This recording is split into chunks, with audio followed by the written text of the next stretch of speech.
Hello and bright morning, everyone. My name is Shalain Cañete, a fourth-year criminology student from State University of Northern Negros. So again, bright morning. So this video will be all about the revised rules in criminal procedure, especially under Rule 117 or the motion to quash. Rule 117 or the motion to quash encompasses 9 sections.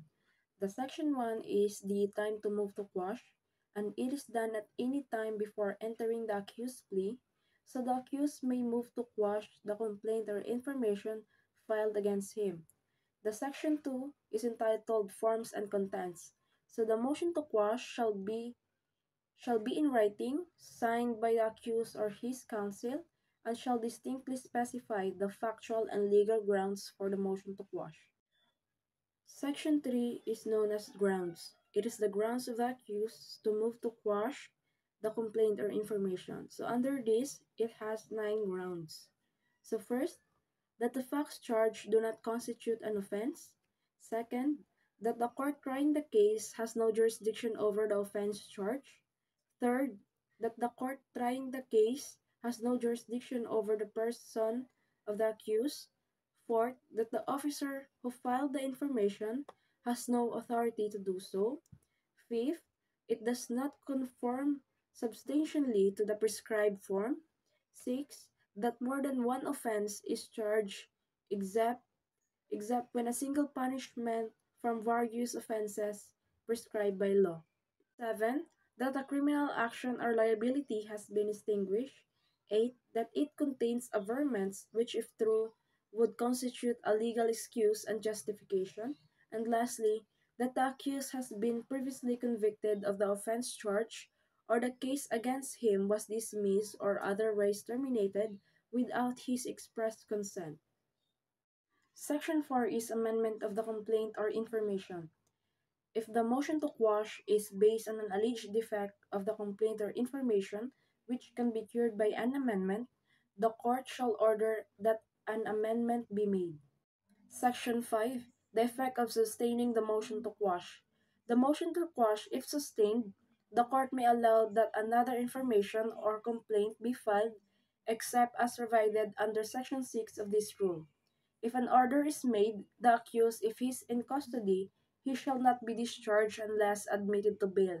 And if no order is made or no new information is filed within the time specified by an order, or within such further time the court may allow as good cause, the accused, if in custody, shall be discharged unless he is also convicted or charged for another offense. Section 6. Order sustaining the motion to quash, not a bar for another prosecution. The exception.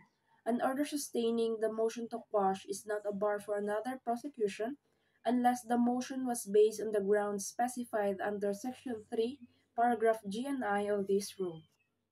Section 7. Former conviction or acquittal, or the double jeopardy.